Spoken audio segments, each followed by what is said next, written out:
Okay, thank you very much. It's 1 o'clock. I'd like to call this meeting to order. The proceedings of this meeting will be recorded and made available on the internet. I'd like to move to item 1.2 of our agenda, which is the roll call. Can our clerk, Jesse Clark, please call the roll? Thank you. Mayor Lamstead, are you present? I am present. Deputy Mayor Armstrong? Present. Councillor Franzen? Present. Councillor Braybrook, we have electronically. Present. Councillor Cadigan? Present. For staff, we have Donna Taggart, CAO Treasurer. Present. Steve Brockbank, Director of Emergency Services. Present. Dylan Kosh, Director of Recreation and Facilities. Present. Evan Grieger, Director of Public Works. Present. Adele Arbor, Planner. Present. Sarah Dillamarter, Junior Planner. Present. Bianca Dragicevic, Deputy Clerk. Present. And Jesse Clark, Director of Corporate Services Clerk, is present. Okay, thank you very much, Jesse. We'll move on to item 1.3 of our agenda, which is land acknowledgements and a moment of reflection. We respectfully acknowledge that Trent Lakes and Peterborough County are located on the Treaty 20 Mississauga territory and in the traditional territory of the Mississauga and Chippewa nations, collectively known as the Williams Treaty First Nation, which include Alderville, Beausoleil, Curve Lake, Georgina Island, Hiawatha, Brahma, and Scugog Island First Nation. Trent Lakes respectfully acknowledges that the Williams Treaty First Nations are the stewards and caretakers of these lands and waters in perpetuity, and that they continue to maintain this responsibility to ensure their health and integrity for generations to come. We will now take a moment to reflect on these principles and our duties and responsibilities as members of council.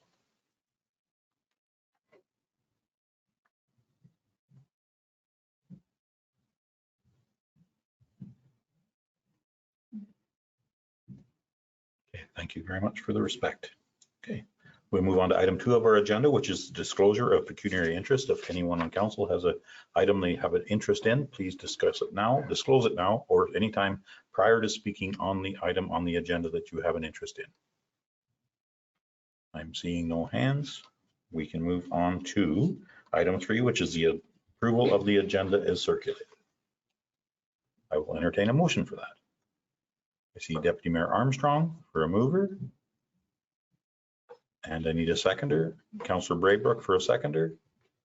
I will call for a vote. All in favor? That motion has carried.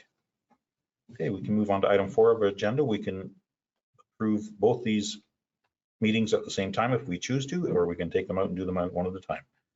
Anyone prepared to make a motion? Seeing Councillor Cadigan for a mover and Councillor Franzen for a seconder. Any discussion? I'm seeing no hands. I'll call for the vote. All in favor?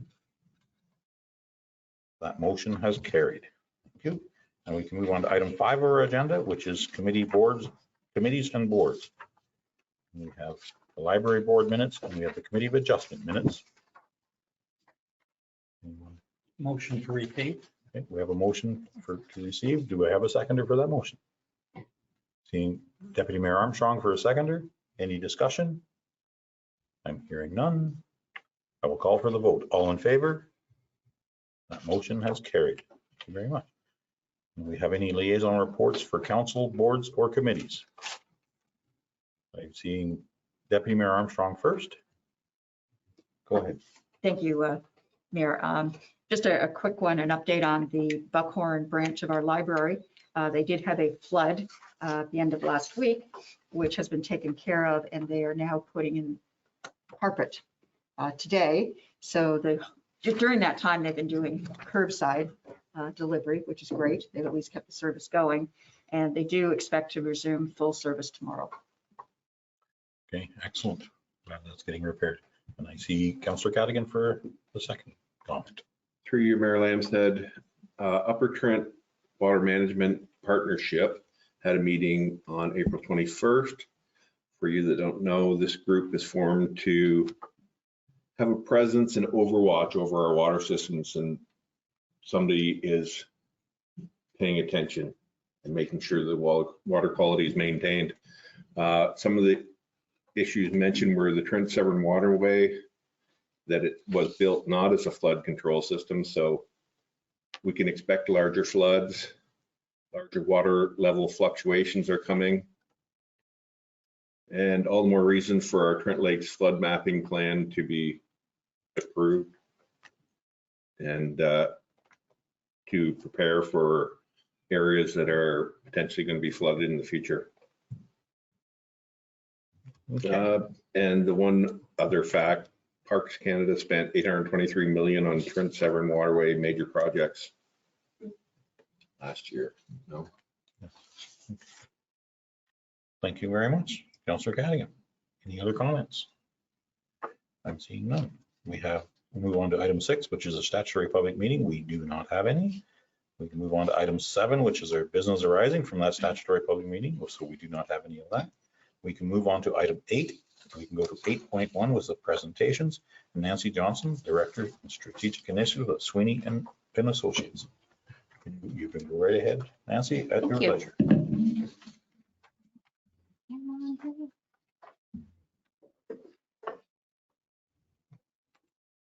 Oh, there we go. Thank you. It's nice to be back in beautiful Trent Lakes to present on the Trent Lakes Community Strategic Plan that McSweeney and Associates has been working on with the community for the last number of months. Go to the next slide. So just to let you know that the timeline for this community development strategy is this term of council, so 2022 to 2026. And really what it is to do is, the purpose is just to guide future decisions in community development and community sustainability for Trent Lakes. Next. So why a strategy? Why do a strategy? It's to better equip Trent Lakes to decide on future priorities. It's also to assist with infrastructure planning and budget development, establishes a framework for the development of municipal plans, and assists in guiding of the municipality in decision making. So it really helps you to guide you in your future. So I'm going to go through the process that we did to get to where we are. And basically we went through 4 different steps: discovering, defining, developing, and delivering. So I'm going to go through each in a bit of detail. The first one is around discovering. So we did a document review and a community situational analysis. This was really to research the community and get a better idea of what's going on in the community and who's out there and what's happening. So next. So we did, as I said, the community situational analysis, which it's a bit of an extension on the economic development situational analysis. It included a lot of statistics and data, and also included all of your community assets that you have. And it is quite a detailed document, so it is available to everybody if you would like. The next thing that we did is we did a comprehensive document review of 15 different documents. There is in the strategy, there is an appendix with the document review. It was quite comprehensive. We looked at it in detail. We realized that there were common themes throughout all of these 15 documents, and those are the common themes around partnership, environment, volunteers, communications, community centers, heritage, downtown Buckhorn, business tourism, and under municipal infrastructure and buildings, there were quite a number of themes, as well as recreation.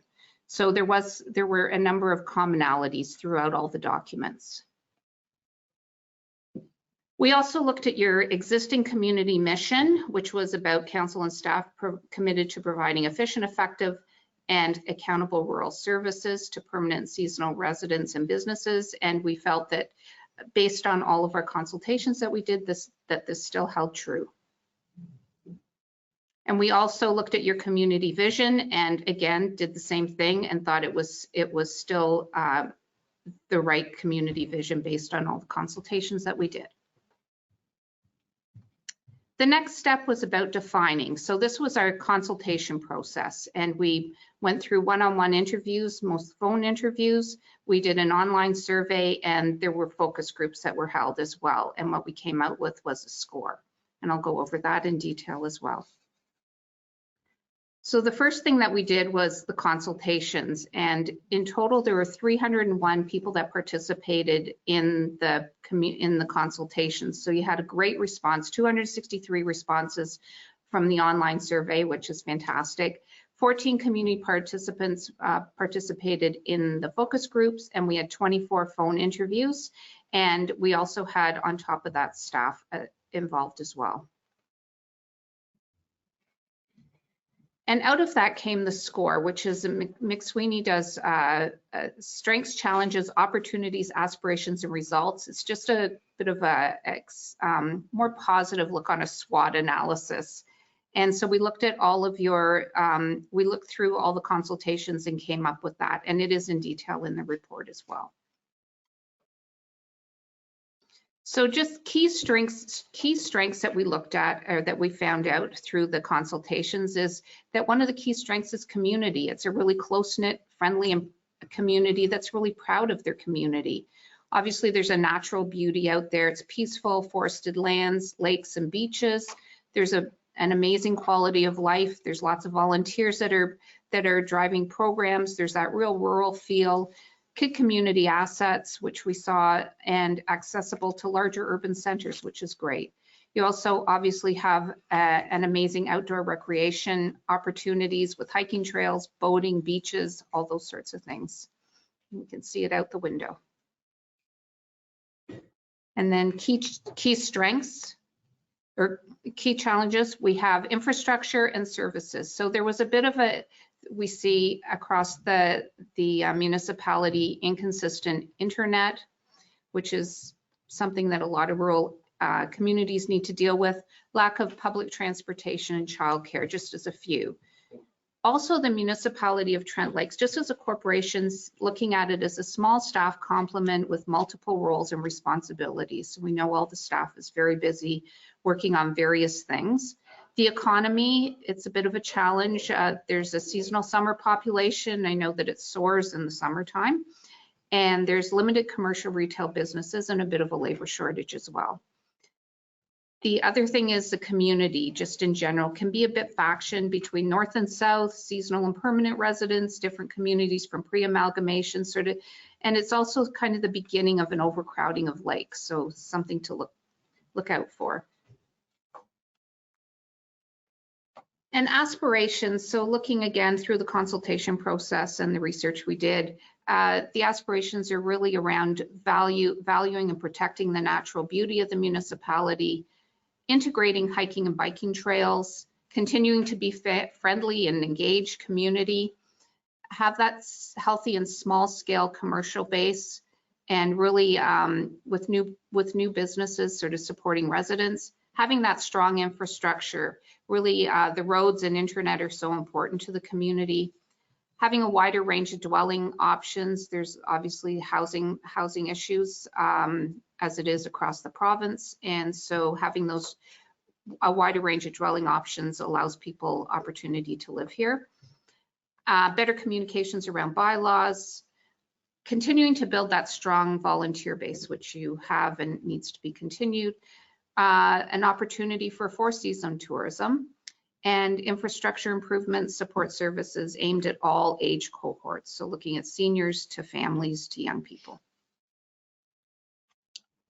Step 3 was about developing the plan. So this is about developing actions, creating the draft strategy and the final strategy. So what happened at this point is that we were going along the process as we had put it into the proposal, and realized as we sat down with staff, is that there's already a large amount of work already in progress. It's already being done. As I said, we did an in-depth document review, and we really uncovered 240 actions in those 15 documents that had to be implemented. And on top of that, there were 11 strategies that are already being implemented. So that's a huge number of projects and work that's already being undertaken. We sort of decided at that point with staff and with council that it was really to have a working session, which was the next step, was really something that would just actually encourage and add to the actions that were already in place. So we sort of talked about it and said, really, maybe we should just take a step back and look at what we're doing and then start developing some key goals and actions based on the consultation results, but also based on the discussion with staff and also all of the document review that we did. So we worked with staff to determine the actions that could be realistically accomplished for this term of council and then develop the strategy at that point. So we just felt like adding more onto what was existing was just going to be overwhelming. Next. So the next thing that now we're here, presenting to council, the report is completed. So what I'm going to do next is just go over the goals and the actions that we did come up with. There are goals and actions, but they're very selective and very realistic and can be done in this term of council. So goal number 1, there's 6 goals and there's 26 actions. Thanks.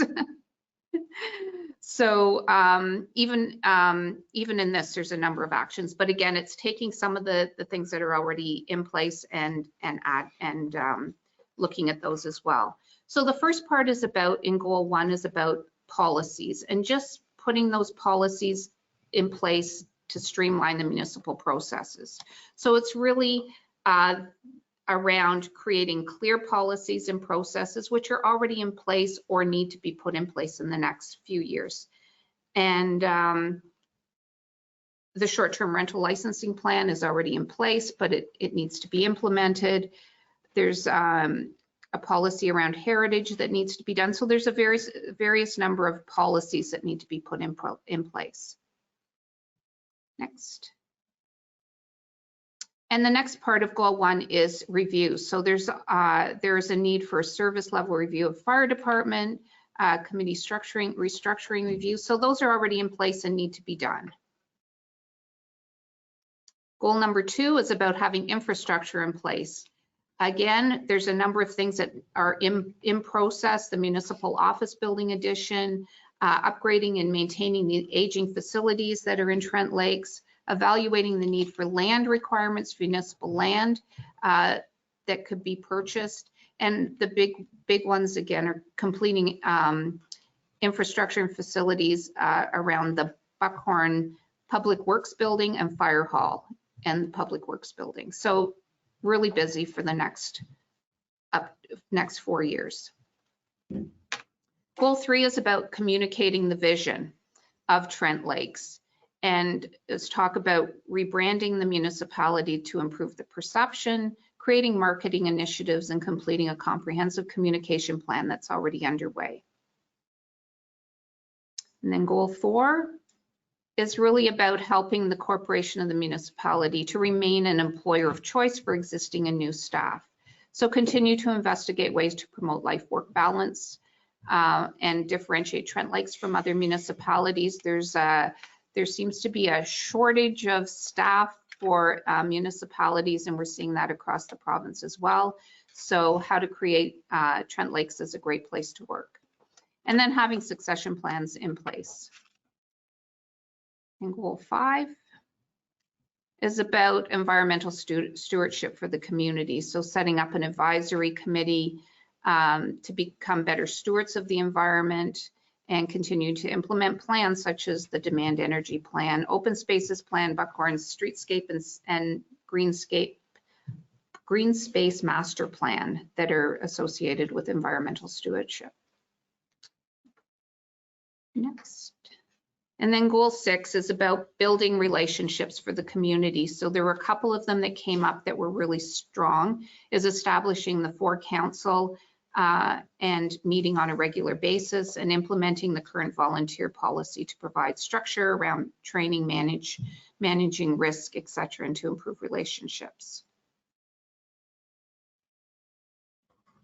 So just as sort of an end point, this is your strategy. It's your community strategic plan. It's the community strategic plan. As you saw, there's a lot of input from the community, lots of interest from the community. And so I just want you to realize that this came out of the community and all of the consultations that were done. So really it's your strategy.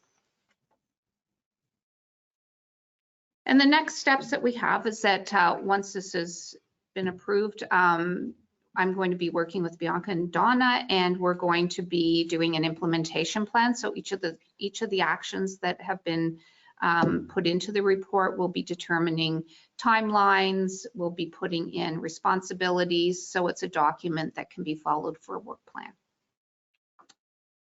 And that's it. Thank you. Excellent. Any questions? Thank you very much, Nancy. Any questions from council members? I'm seeing one question. Councillor Franklin, go ahead. Yeah, it's just on the strength on page 19 of the document. I'm not sure why the 5 community centers weren't added. There are 3 that are municipally owned and 2 that are private. I think probably the private ones add to the strength of this municipality. This is only there's a lengthy score strengths in the document, in the report. So it's in there, but we could add, yeah, it is a key strength as well. I noticed it was in the body of the document. Right. But on that particular page where you were indicating the strength of the municipality, it wasn't included. Yes, good point. And my other very minor point was Peterborough was listed as a close by town. Lindsay should have been added as well. Okay. Because a lot of about half the population of Trent Lakes associates more with Lindsay than they do with Peterborough. Okay, we can add that in. Thanks. Okay, thank you for your comments. Councillor Franklin, any other questions or comments? Go ahead, Deputy Mayor Armstrong. Yes, thank you, Mayor Lynch. Maybe just a comment. First of all, I think it's an excellent report as you were describing our community through the SCORE process. I mean, it resonated with me. I mean, I think you nailed it. That is our community, and it's unique to who we are and what we've got going and what some of our needs are. So I think it's really an excellent document. I especially appreciate 2 things. One, that you've integrated the goals and actions with what we already have ongoing, because to have another completely separate report with actions is just undoable and unmanageable. And the second positive comment about it is that you have given us the vital few. I'm a strong believer that if you try and focus on everything, you focus on nothing and nothing gets done. So the fact that you've given us 6 core things, I think, is manageable. We can put focus on it. And they're comprehensive in the sense that you included things like our infrastructure and our staffing, because none of the rest of this is possible without those. So the fact that they're included in here, which I haven't seen in other reports, I think is a really good addition. So I really have no questions. I think it's an excellent job. Go ahead. I just want to make a comment as well. I found the document very easy to read, and I saw it full of information that the ratepayers and council can use. And thank you very much. Thank Good you. report. Thank you to you and your community. I think so too. I think it's very important to recognize all the work that has been done that we didn't have to redo because we just are going to build on what we're doing already. And I think that's important for staff time too. We can't overwhelm people with a whole bunch of more ideas. We have a lot on the table now. So thank you for considering that. Okay. Councillor Braybrick, did you have a question? Through you, Mayor. No, Deputy Armstrong answered the question. I was just going to ask about the 240 actions that were identified. Were they reviewed and examined for any redundancies, and or is there still 240? Go ahead. There's still 240. They didn't go away. Okay. Okay. Thank you. Thank you. Okay. Any other questions? I'm seeing none. Would anyone prepare to make a motion? Go ahead, Councillor Motion to Trent. receive the report. Do I have a seconder for that motion? Seeing Councillor Cadigan for a seconder. Any other conversation? Go ahead, Jesse Clark. Sorry, if I may suggest that we also approve the community strategic plan if council's prepared at this time to do that. I would make Okay my for your motion. motion, is that okay for the seconder? Okay with me. Okay, any other conversation? I'm seeing none, I will call for the vote. All in favor? That motion has carried. Thank you very much, Nancy. Thank you. And thank you very much, council. Okay, we can move on to item 9 of our agenda, which is delegations. And Janet Klein, would you like to come up to the podium and speak? May I add to, I like to report? The layperson, I could understand it. It was very simple and concise. No, it was very good. Sorry, I turned off the camera. I don't think I need the camera. Thank you. Good afternoon, Mayor Lambshead and Deputy Mayor Armstrong, Councillors Franson and Cadigan and Braybrook. I'm glad that you're up and about, and this is some of the good that's come out of COVID, that we can do things like this. Thank you for allowing me to speak today, especially with your fun-filled packed agenda that I see. This won't take long, as I have emailed you all with my thoughts. So some of it will be redundant, but the request has been on my mind for a few years, and it just seemed like the right time to approach staff and council. I've been on the board of a local cottage association for about 10 years. North Pigeon Lake Association meets about 4 times a year. We've had our board meetings in restaurants, parks, garages, and in people's homes. I also remember City of Kawartha Lakes did allow us to use a room free of charge in their municipal building in Bobcaygeon for some of our membership meetings. This has worked for most of the time, but I can appreciate sometimes not everyone wants 10 people in their home, and a restaurant often doesn't want you hanging around for 2 hours drinking coffee while you hold a meeting. The end of the township, I feel, this end of the township doesn't have as much to offer as far as a community hall. And I'm here to respectfully ask that you might consider let nonprofit groups use space at no cost at either the municipal building here or the fire hall, which are both public buildings. It wouldn't be for anything but a board meeting. It has got no birthday parties, no showers, no bachelor parties or family reunions, but just a place where a nonprofit can put up a table and chairs and have a meeting. Apparently, this isn't new, that the municipality did allow it in the past, and I spoke to one member of the association in Pirates Glen, and they used to hold meetings here, and in fact, they said when they were done on a Friday night, someone from the fire hall would come over and just lock up. Simpler times, eh? So it is interesting. I don't know why it was discontinued, but it was in fact a fact before.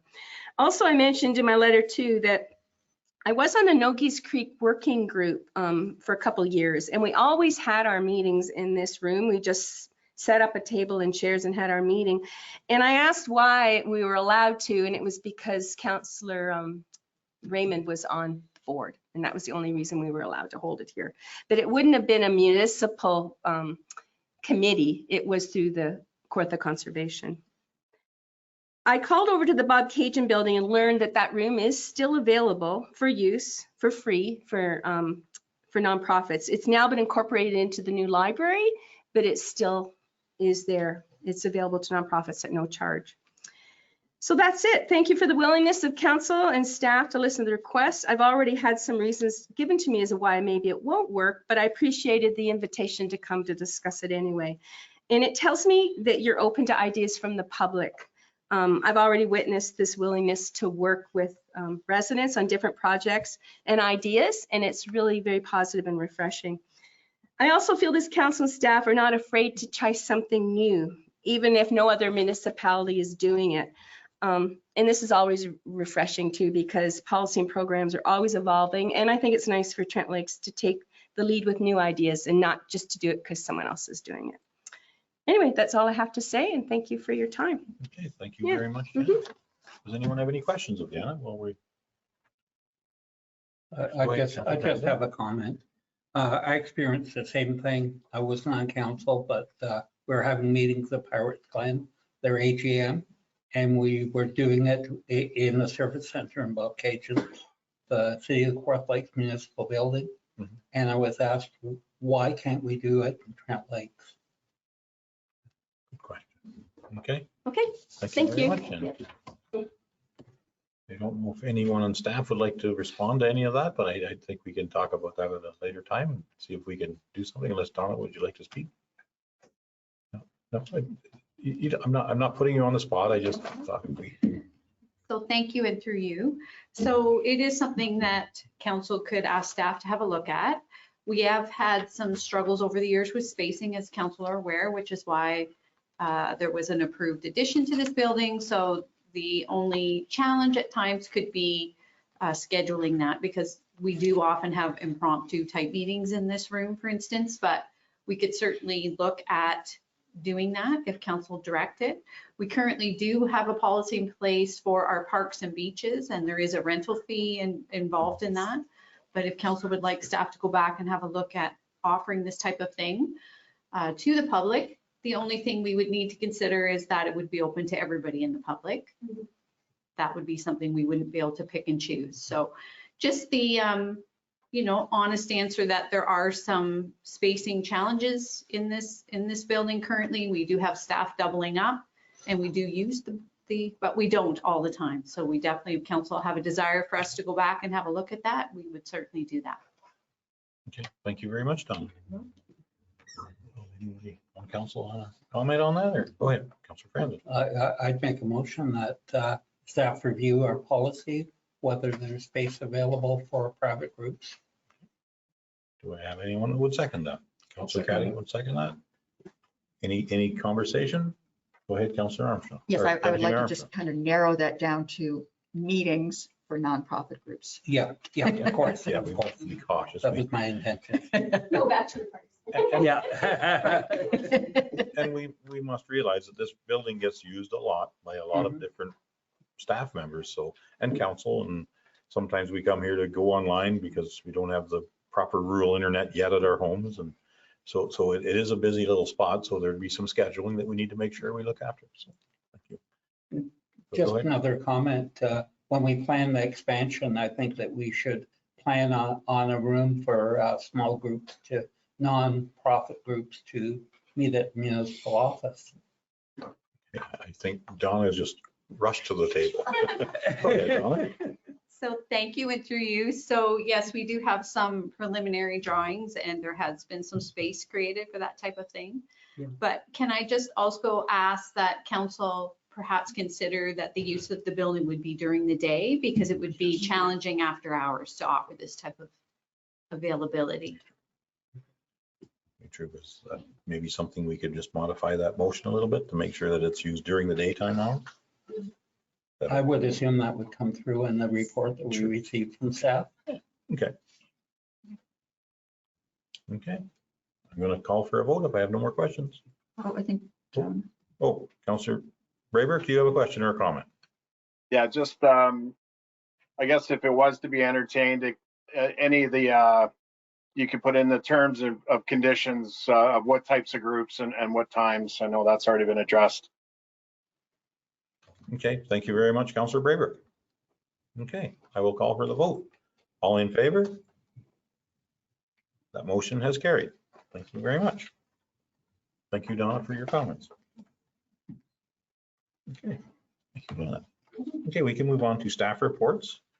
We have Public Works, Evan Grieger, the Crystal Lake Transfer Station, Rogers Tower. Are you online, Evan? Yes, I am. Thank you, Mayor Lambshead. Through you, Mayor Lambshead, to members of council. Before you today is a report regarding the proposed Rogers Tower at the Crystal Lake Transfer Station. The two recommendations is the first one to receive for information. And just a quick comment on the second recommendation is just to remove the as attached. It's that we're still looking for authorization for the CAO treasurer to sign the telecommunications site agreement for Crystal Lake Road. But the one that we are to sign is not the one attached. There are just a couple little modifications, specifically ensuring that we have an ability to put the fire radio system up on the tower if that is required in the future.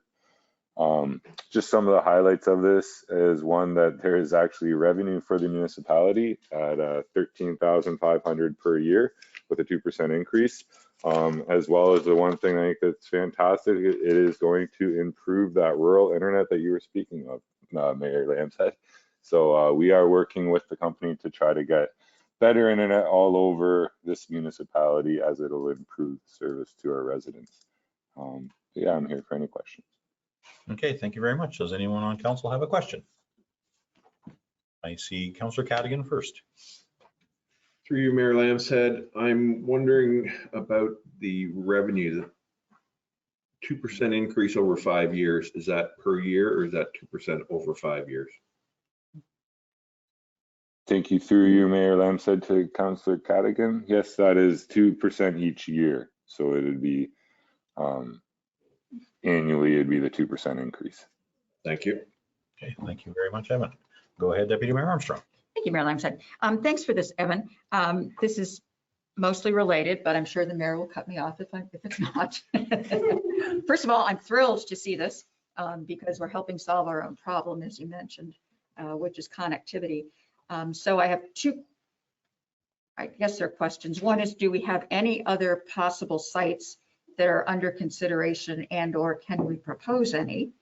And the second question is, I understand that you've also been working with Bell on the expansion of fiber cable, and you at this point in time may not be able to comment on that. I know there's some confidentiality involved, but anything you could say about the fiber optic cable, which is the broadband expansion, would also be very, very helpful, or perhaps that comes at a later time. Absolutely. Thank you, Mayor Armstrong. Through you, Mayor Lambshead, to Mayor Armstrong, or Deputy Mayor Armstrong, sorry. Yes, so the location, actually, we were approached by Rogers, so I'm not 100% sure on their back end on how they are handling the different areas. We haven't been approached for any other municipal sites, so I'm not sure exactly where they are. That is something that we could definitely reach out and see if they have any answer for us, the contact that we have. And then just the fiber optic, from what the road request approvals that I've received so far, it's all mostly down in the Lakehurst, Buckhorn, Nogies Creek area.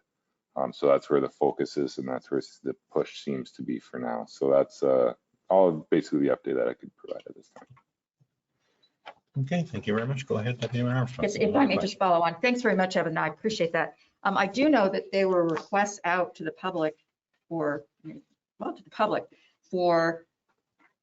proposals for tower sites in the cellular expansion. So I don't know if we've been asked if we have any other municipal sites that are available and might be potentials for towers. But if that's something that we might be able to provide, Rogers, you can find out in your conversation with them if that's useful. But certainly I think we ought to be helping them as best we can to accelerate this. Yes, thank you, Deputy Mayor Armstrong, through you. Yes, to Mayor Lambshead. Yes, I agree 100%. It's something that we are working diligently to get this report. This agreement that we got was actually, we didn't get it as quick as we thought, so we sort of had to rush to get this on, but it's something that, especially us as a municipality, we don't want to be holding up. So anytime we get requests, we do move diligently to ensure that the process is moving along as quick as possible. We don't want to be the hold up on this, because I think this is one of the big things that residents are looking for.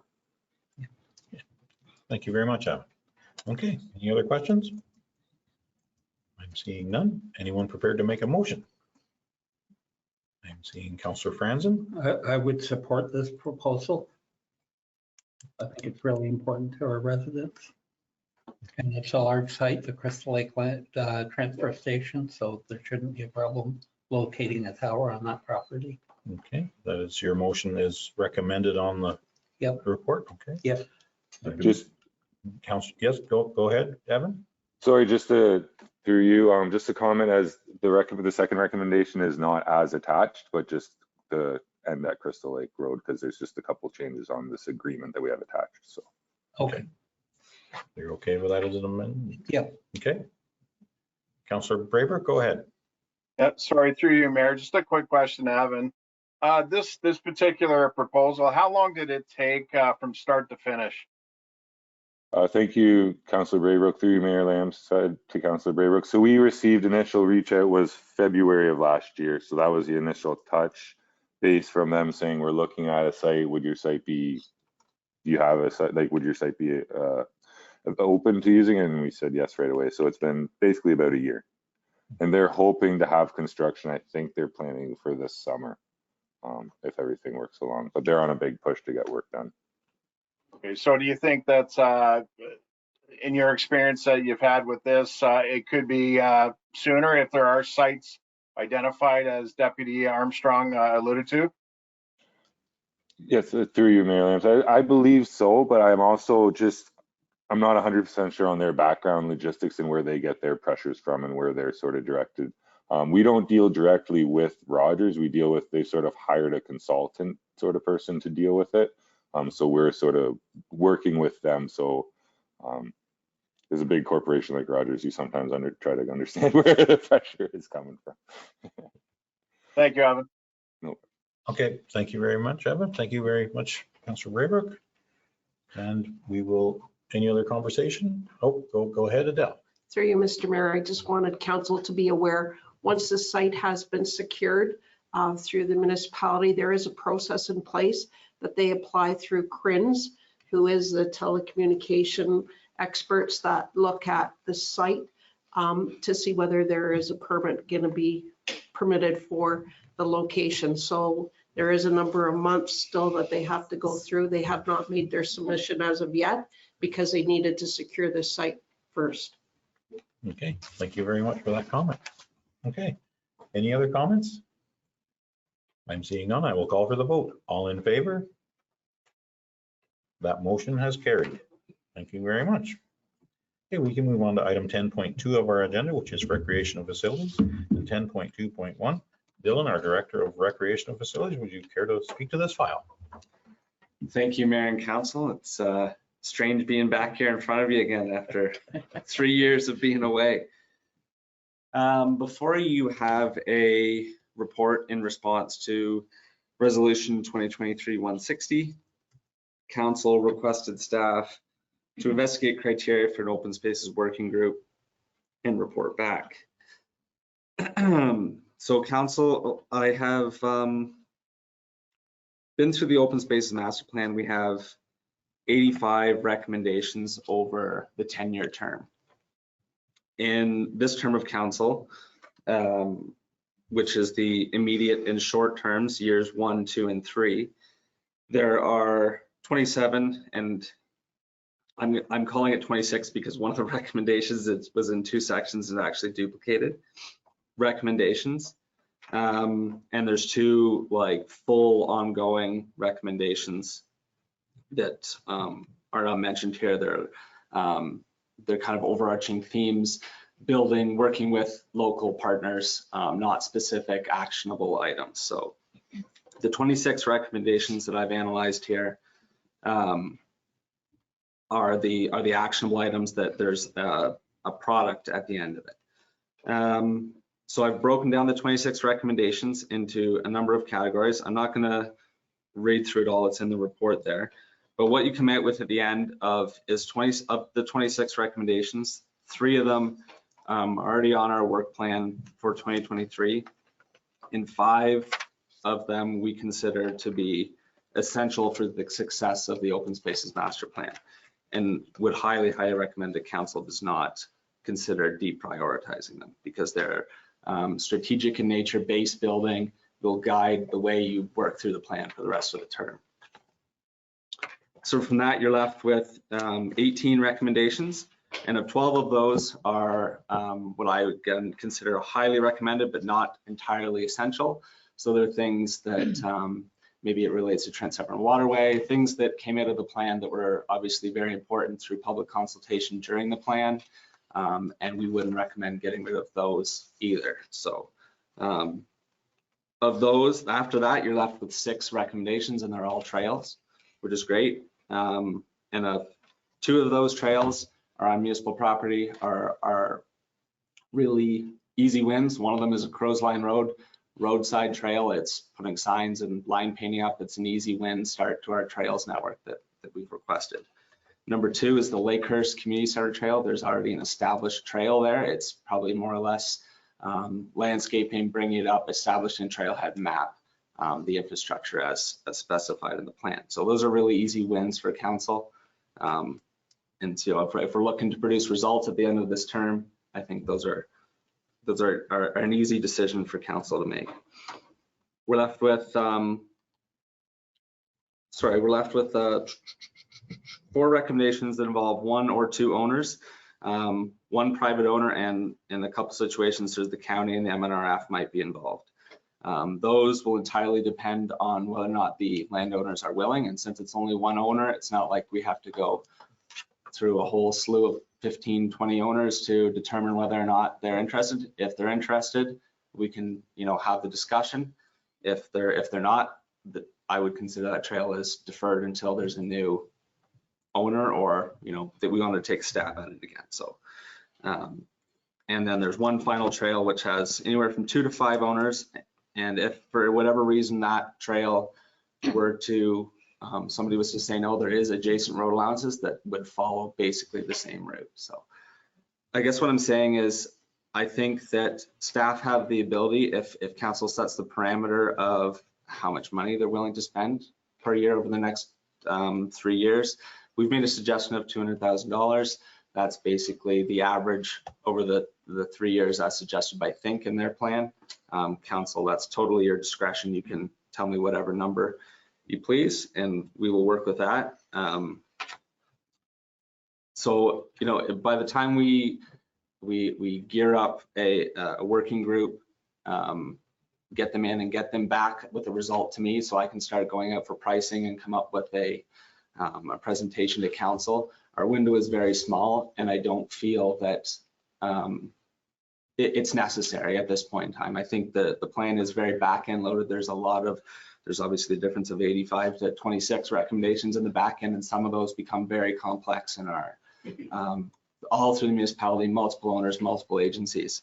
And I feel that if council wishes to implement a working group to work on prioritization, because also those recommendations come with a very large financial impact, that would be the time to do it. Now the financial impact is fairly small. These are easy wins, and they're highly important to the success of this plan if that's what council's aiming for. So it's my recommendation that council allow staff to present a prioritization and a 3-year work plan in November for budget discussion, and I think we can do that ourselves. Okay, thank you very much, Dylan. Do you have any comments or questions from members of council? Go ahead, Councillor Cadigan. Through you, Mayor Lamb said, Dylan, what would the $200,000 a year go towards? So that would go, sorry, through you, Mayor, all out of sorts now being in person. Okay. Through you, Mayor. It would go towards the actual, the park improvements and the actual trail improvements. So that dollar value is the total that they presented. So they didn't associate dollar values with the strategic planning type stuff. They associated dollar value, whether it's benches or the trail construction. They gave Class C estimates. So, as we go through a work plan, so for 2024, staff would, like we would with any project, go out and try to come up with the most accurate budget figure possible and present that towards it. But it would be towards trail construction and signage and park improvements, benches, that sort of thing. Thank you. Okay, thank you. Any other questions? Go ahead, Deputy Mayor Armstrong. Thank you, Mayor Lamson. It took me a while to follow the logic behind this, as Dylan knows. First, I didn't look at the following pages once I got it all under my head. Anyway, I spent a lot of time going through this. And what it said to me was that staff has spent a lot of time going through this action item by action item and looking at the necessity of it, the priority of it, and the resources required to implement it.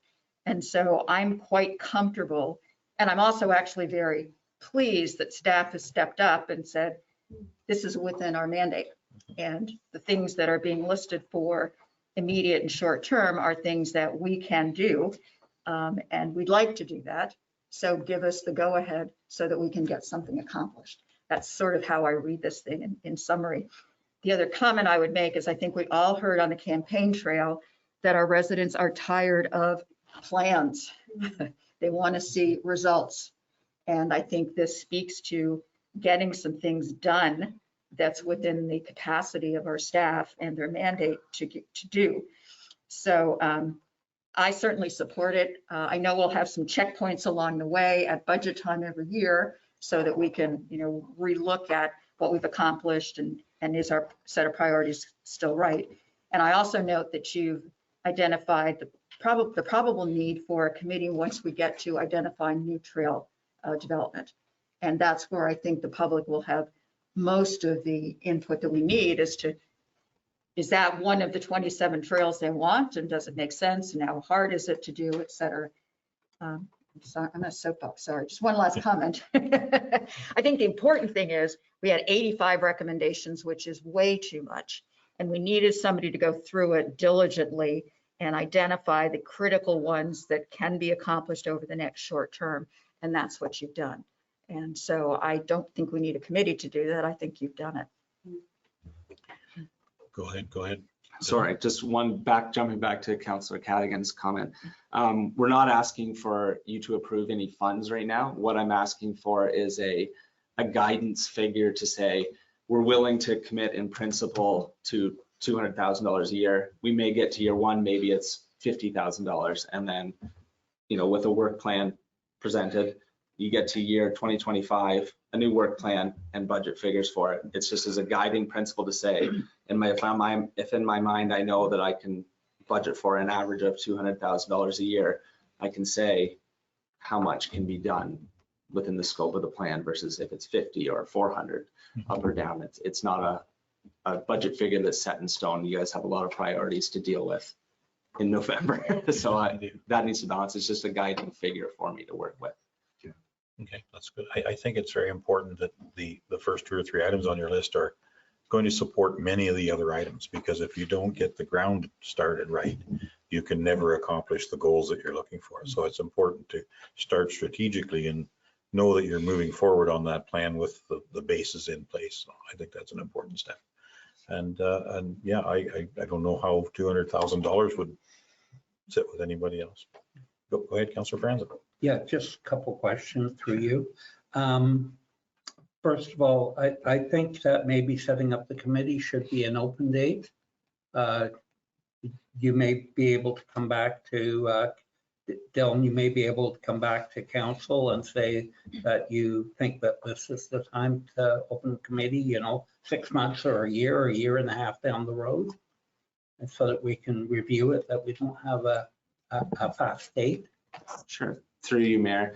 Yeah, I don't think, there's no hard date in the recommendation. It was more of an advisory, maybe think we'll really truck along and we'll be through all 26 recommendations in 2 years, and we'll be like, oh, 2025 rolled around, or, late 2024, maybe now it's time to start planning for the next term of council kind of thing, what's going on or what we can finish in this term sort of thing. No, I'm not looking to set a hard date on that. Just with the short turnaround, in order for me to get you guys something to really start moving on this for your term is why I felt that we could do this. And I have another question through the mayor. That trail going from Adam and Eve Rock to the community center, how high up on the priority is that? Because I think that would be a reasonably simple fix. Through you, Mayor, it is in the years two or three, one of those years. So there's a recommendation that is to assess it as a accessible trail potentially, because it is already sort of established. For those who aren't familiar, there's a trail that goes from an Adam and Eve Rocks to the Buckhorn Community Center parking lot, and then that parking lot also connects back to the back end of the community center. So yeah, so there's to do an assessment on whether or not it could be made accessible, and if it can be, it's also a recommendation to build out that trail. Just follow-up question. How many property owners would that involve? It's just the BCC. It's just the BCC. Yeah, so our property backs onto the BCC property, which includes the lot, and it's just straight through the BCC parcel. So it's one owner. If BCC is willing, then that's an easy win as well. I brought it forward already, that it's one of the trails we possibly would look at. Yeah. And they seem to be very supportive of that. That's great. Yeah, it's in the short-term priorities. So okay, it's one of the 4 of one owner properties. So fingers crossed on that one. All we need is 14 more cell towers and we got to pay for it. There we go. Hey, any other questions or comments? I have a comment. Go ahead. thank you. I'm glad that we're progressing on this and we'll be able to show the ratepayers. Trail systems seem to be pretty high on the list of priorities for our ratepayers. So thank you very much for the work you've already done on this.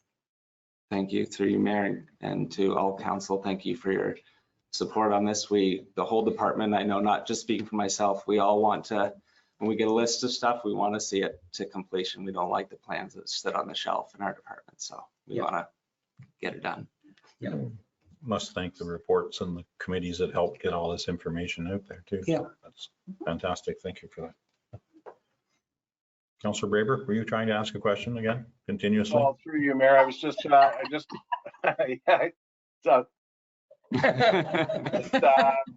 I too wanted to thank Dylan and staff for all their work, for reducing a daunting document or plan to a manageable and executable plan. So that was, and in short order.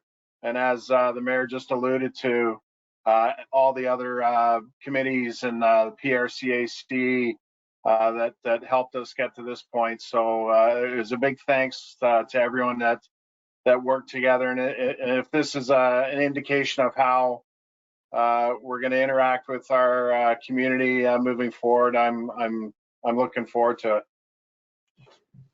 Thank you for your comments, Councillor Braber. Okay. No. Go ahead, Councillor or Deputy Mayor. Would you like a motion? Yes, that's where we're trying to get to. I thought so. So I'll make the motion that council receive the report, that we direct the Director of Recreation Facilities to prepare a feasible draft annual work plan and budget consideration. And that council direct the draft annual work plans and budget considerations be presented in our November, wow, we have a date already, November 20th, 2023 budget meeting. Okay. Do you want to consider an amount in there? Not to exceed $200,000 per year, sorry. Okay. Do I have a seconder for that motion? Seeing Councillor Cadigan for a seconder. Any other conversation? Seeing none, I will call for the vote. All in favor? That motion has carried. Thank you, Councillor Braybrook, for your hand right up where I could see it. Okay, we can move on to 10.3 of our agenda, which is fire and emergency. Thank you, Dylan. Sorry. And we have none. Building and planning. We have item 10.4.1. And Sarah Delamarter, our junior planner, would you like to introduce this file, please? Thank you. Through you, Mr. Mayor. On today's agenda, there is a municipal appraisal form for consent file B-13-23 submitted by David William Fortner and Ann Patricia Fortner for the creation of a right-of-way across a vacant lot located along Crystal Heights in favor of the property known municipally as 8 Water Access Only Crystal Lake. The intent of the application is to legalize an existing access as a formal right-of-way. Staff have reviewed the application and recommend that council supports the consent application for the creation of a right-of-way with no recommended conditions. Thank you. Okay, thank you very much. Any questions of Sarah? Go ahead, Councillor Armstrong, or Deputy Mayor Armstrong. Thank you, Mayor Lamson.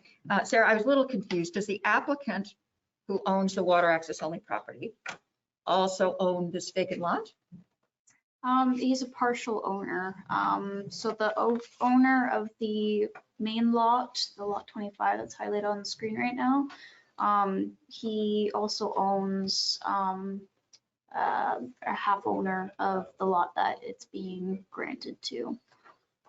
So there's like a, yeah, I was confused by that too. There's like 3 or 4 owners for the benefiting lot. Thank you. Okay, answer your question. Okay. Any other questions? I am seeing none. I think we have a bylaw later on our agenda to cover that. Oh, sorry, no, It'll just be to approve with no conditions. right now. Okay, we can entertain a motion to approve that if we so choose. Go ahead, Councillor Franzen. Make a motion to approve that with the recommendations of staff. Do I have a seconder for that? I see Councillor Braybrook for a seconder. Any other conversation? I'm seeing none. I will call for the vote. All in favor? That motion has carried. Thank you very much. Okay, and we can move on to 10.4.2 of our agenda, which is Sarah Delamarter, our junior planner again. Go ahead, Sarah. Thank you, through you, Mr. Mayor. On today's agenda, there's a municipal appraisal form for consent file B-31-23 submitted by Marilyn Bonnar and Wayne Stewart Bonnar. The subject lands are located at 141 Edwina Drive. The property was subject to a previous severance known as file number B-19-20, which was also associated with zoning bylaw amendment file number 21-01. The subject lands have a development agreement registered on title. The application conforms to the official plan as the proposed residential use is permitted in the rural designation. The proposed severed lot has a deficient lot area for the rural zone, so it must therefore be rezoned to rural residential. The retained parcel conforms to the comprehensive zoning bylaw. Staff have reviewed the application and recommend that council supports the consent application for the creation of the new lot, subject to the following conditions. One, that $1,000 cash in lieu of parkland fee being paid to the municipality. Two, the rezoning of the severed lot to the satisfaction of the municipality. The R plan must be submitted for the application to be deemed complete. Three, lifting of the 1 foot reserve required on the severed parcel in order to obtain legal access to the severed lands. And four, that if the reference plan confirms that any portion of the traveled road is located on the severed lot, the lands occupied by the traveled road, including additional land measuring 10 meters from the center line of the traveled road, be transferred to the municipality as a road dedication. Thank you. Okay, thank you very much, Sarah. Anyone have any questions or comments for Sarah? I'm seeing Deputy Mayor Armstrong. Go ahead. Thank you, Mayor Lamstead. I'm confused on this one, Sarah, and it's just not my area of expertise, but the comment was that the proposed severed lot has a deficient lot area and must be rezoned. What does that mean? Is it smaller than is typically allowed for development, or why is it deficient? And if it is deficient, what's a rationale for rezoning it? And again, I may be confused about something here. Yeah, so permitted use, the smallest size you can get for a rural lot in the comprehensive zoning bylaw, which is under section 5, is approximately 2.5 acres in order to construct a single detached dwelling. If it's under that, then you need to undertake rezoning for rural residential in order to be able to be permitted to develop a dwelling on the property. And if I may, how large is this lot again? Sorry, I know I'm catching you. I should say right on 0.8 of a there. I hectare. don't know it off the top of my head. It says 0.8 of a hectare, so. So that's an acre and a half or something. Okay, thank you. Okay, all right, thank you very much. Any other questions? I'm seeing none. Anyone have a comment or was prepared to make a motion?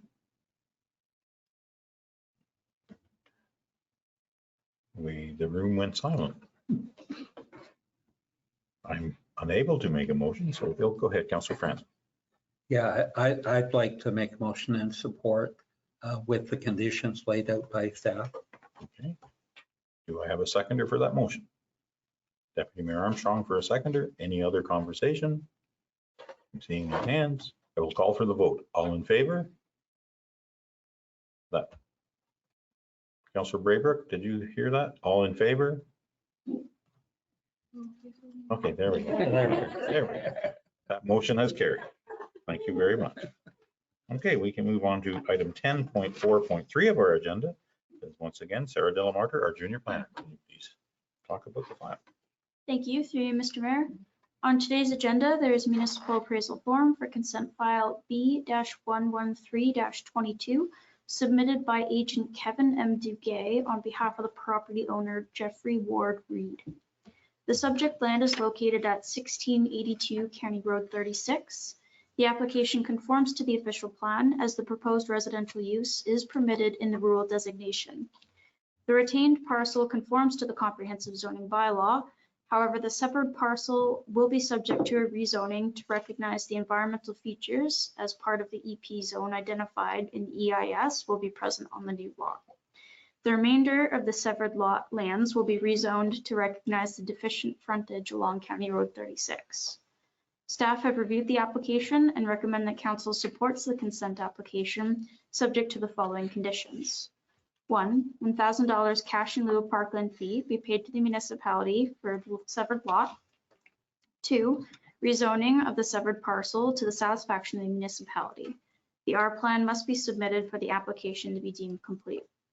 And 3, an agreement is to be entered into between the applicant and the municipality and registered on title at the applicant's expense, which would address the recommendations of the environmental impact study dated June 16th, 2022.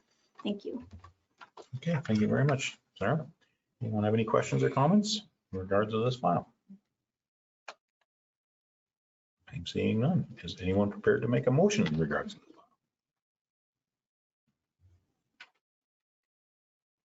Go ahead, Deputy Mayor Armstrong. Just a question. Sure. You've been busy. Yes, All very these busy. on the agenda, my head's spinning. I just want to clarify that we're now talking about one severed lot, although the initial application was for 2. Is that correct? The application was just for the one severed lot. I believe I'm trying to think back to the preliminary severance review. If that's what you're referring to. Yeah. Yeah. They did note some environmental features on the subject lands, from what I can recall, and in order to mitigate as much as they could, they determined this kind of abnormally shaped polygon lot in order to try to avoid the EP zone as much as they could and the environmental features. So they did a pretty good job in reconfiguring the lot. But there's still a portion of the EP present along the lot line there. Thank you. Okay, thank you very much. Any other questions? I'm seeing none. Anyone prepared to make that motion? Go ahead, Councillor Cadigan. I'll make a motion that we support this with staffing recommendations.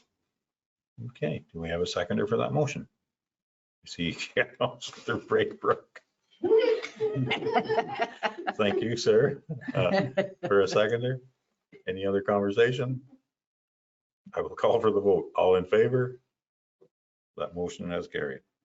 Not sure that should have been a white flag. You surrendered.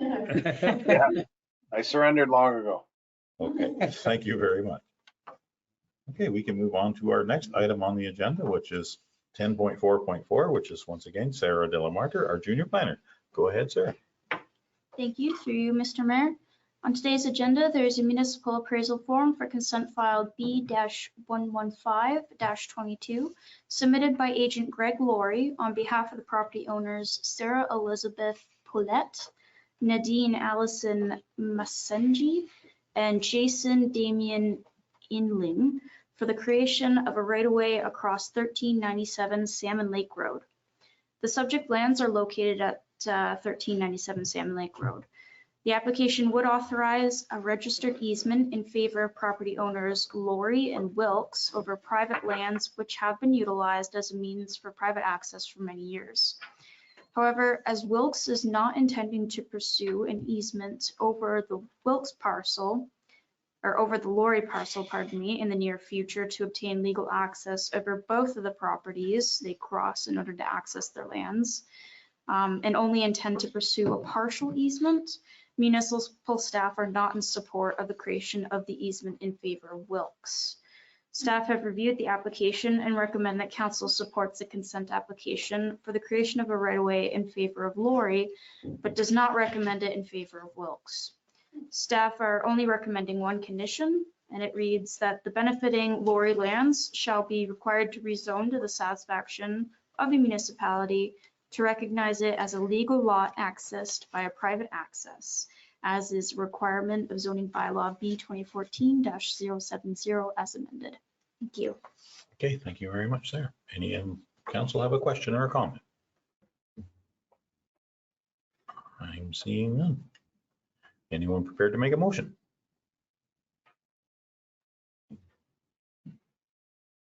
I'm seeing none. Go ahead, Councillor Franklin.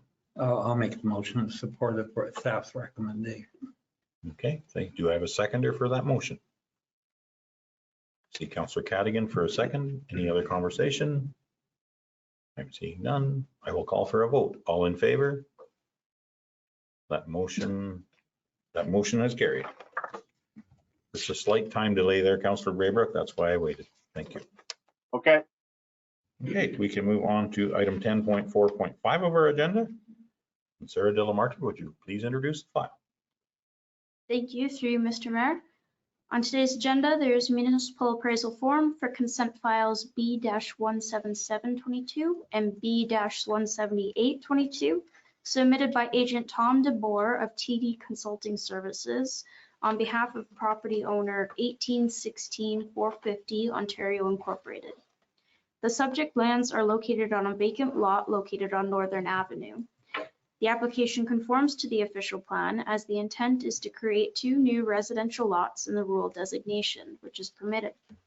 The proposal conforms to the comprehensive zoning bylaw B 2014-070, as the newly created lots are a sufficient distance away from the environmental features identified on the environmental impact study. And the proposed lots meet the minimum frontage and area requirements for a single detached dwelling in the rural zone. Staff have reviewed the application and recommend that council supports the consent application for the creation of the 2 new lots, subject to the following 2 conditions. 1, that $1,000 cash in lieu of parkland fee be paid to the municipality for each new lot. And 2, that if the reference plan confirms that any portion of the traveled road is located on the separate lots, the lands occupied by the traveled road, including additional land measuring 10 meters from the center line of the traveled road, be transferred to the municipality as a road dedication. Thank you. Okay, thank you very much, Sarah. Okay, anyone have any questions? I'm seeing no questions. Anyone prepared to make a motion? See Deputy Mayor Armstrong, go ahead. I'll make a motion to approve this, subject to the recommendations of staff. Okay, thank you very much. Do I have a seconder for that motion? Councillor Franzen for a seconder. Any other conversation? I'm seeing none. I will call for the vote. All in favor? That motion has carried. We can move now on to item 10. I'm sorry for laughing. That's not serious. But Councillor Braybrook held up his flag again. Okay, we can move on to 10.4.6 of our agenda, and Adele Arbor, our planner. Can you please speak to the file? Thank you. And through you, Mr. Mayor, at the April 4th council meeting, council deferred official plan amendment 58 and zoning bylaw 22-09 pending a staff report regarding background information and any plumbing that was permitted through permit 0153 2013. The building permit applied for in 2013 was for the current property owner, Mr. Mechanics, to construct a garage with a loft, office, and gym. The drawings on file illustrated a 808 square foot loft as an open concept gym and office space and a 3-piece washroom. On June 17, 2016, a final inspection occurred and occupancy was given, which noted no kitchen facilities, no bedroom or sleeping areas. On October 6, 2020, the building inspector was conducting an inspection on an adjacent property and investigated construction activities in the upper floor of the mechanics garage. An order to comply was issued on March 10, 2021. It would appear that the intent of the extensive renovations that were underway was to create a secondary dwelling unit without the benefit of a building permit. A review of documentation from Peterborough Public Health identifies that the septic system was upgraded in 2013 for 3 bedrooms and in 2022 for 5 bedrooms. Based on Chris Jones' planning report presented to council on April 4th and the 2013 building permit information provided in this report, staff are recommending the following. The council receive the report from the planner regarding building permit 0153-2013, and further that council, in reviewing the external planning consultant's report and the building permit information outlined in this report, do not approve the application for an official plan amendment, OPA 58, and further that council supports the zoning bylaw amendment to authorize the permissions granted by building permit 0153-2013, which is on today's agenda for consideration, and further that council directs the property owner to revert the second story of the garage back to its original state as approved in building permit 0153/2013. And this is to be accomplished by August 1st, 2023. I'd be happy to answer any questions. Okay, thank you very much, Adele. Anyone have any questions or comments? I'm seeing no questions or comments. Is anyone prepared to make a motion? Go ahead, Deputy Mayor Armstrong. Thank you, Mayor Lamson. I will make the motion as written, that council receives the report, that the council in reviewing the report and the building permit information outlined, do not approve the application for an official plan amendment. Further, that council support a zoning bylaw amendment to authorize the permissions granted by the 2013 building permit, and that council directs the property owner to revert the second story of the garage back to the original state as approved by the building permit in 2013. Do I have a seconder for that motion? See Councillor Franzen for a seconder. Any other conversation? I'm seeing none. I just have one comment. I think that the kitchen being in there makes it a secondary dwelling, and it's not supported in our zoning bylaw in our province of Ontario, and many other reasons why that's not supported. Okay, that's my comment. And I will call for the vote. All in favor? That motion has carried. Thank you very much. We can move now on to item 10.4.7 of our agenda, which is Adele Arbor, our planner, once again. Through you, Mr. Mayor, this report is in reference to a proposed amendment to the municipality site plan control bylaw. Following Bill 23, More Homes Built Faster Act 2022, and a staff report that was presented to council on March 7th, staff were to bring forward an amendment to the municipal site plan control bylaw to exclude site plan control for residential developments of up to 10 units. On April 6th, 2023, the government released the first reading of Bill 97, the proposed Helping Home Buyers Protecting Tenants Act 2023. If passed and regulations are developed, would permit the use of a site plan control for parcels of land located within 120 meters of a shoreline and any parcels of land located within 30 meters of a railway. The provincial government at this time has introduced a new provincial planning statement, which is proposed to speed up approval processes by updating the provincial policy statement 2020 and integrating it with the growth plan. This initiative is to create a single provincial housing-focused land use planning policy document. Staff suggests not making any changes to the municipal site plan control at this current time. Therefore, staff are recommending that council receive the report from the planner regarding the proposed amendment to the municipal site plan bylaw for information, and further that council direct staff to revisit amending the site plan bylaw upon royal assent of Bill 97, the Helping Home Buyers Protecting Tenants Act 2023. Okay, thank you very much, Adele Arbor. Anyone have any questions or comments for Adele? Seeing Deputy Mayor Armstrong, go ahead. Thanks, Mayor Lamson. Any sense of when that royal assent might be forthcoming? Through you, Mr. Mayor, I believe the deadline for any discussion regarding this proposed bill is dated in June. So I don't think that any second reading or final assent would be received till maybe late summer, early fall. I'm just making a prediction. But there hasn't been any discussion regarding this bill through any of the affiliated associations that I currently belong to. Okay, thank you very much. Thank you. Anyone prepared to make a motion? I see Councillor Franzen, go ahead. Yeah, I support the recommendations of staff.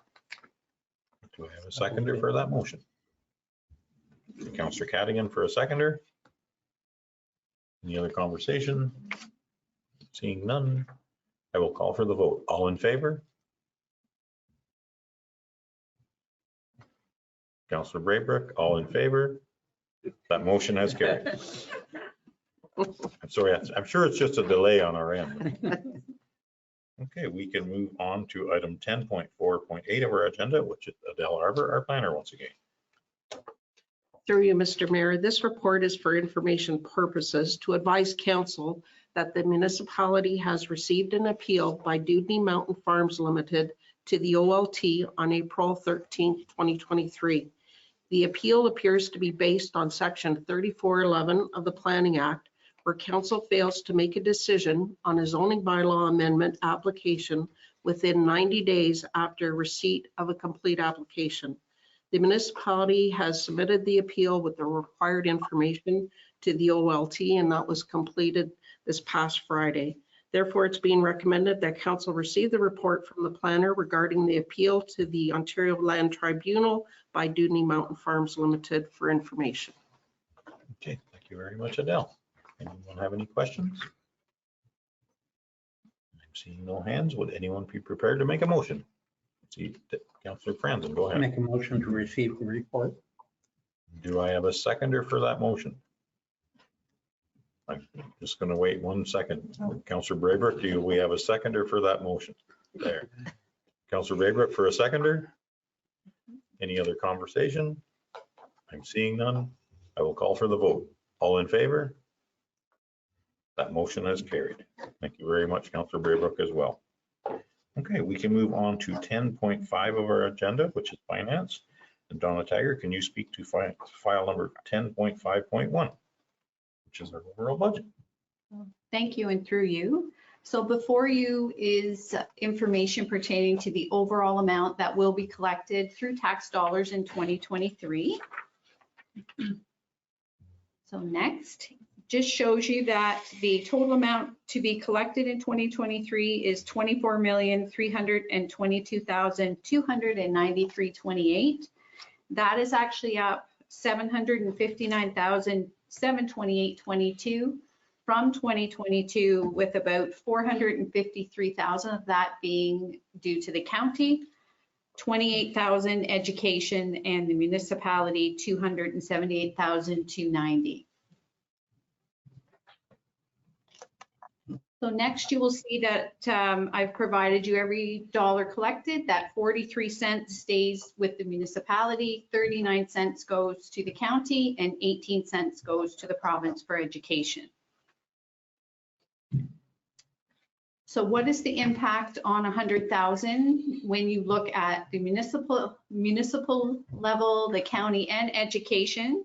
So it would be $911.15 would be the amount paid in 2023, which is up $23.23 from 2022. The next slide shows the impact when you look at the average assessment for 2023 for the municipality, which is $405,636.40. The average owner with that assessment would see an increase of $106.09 from 2022. And the last slide provides you with a breakdown of the county levy and the portion paid by Trent Lakes, and that continues to be the second highest amount, 18.02%. And the amount is there for you, $9,594,115.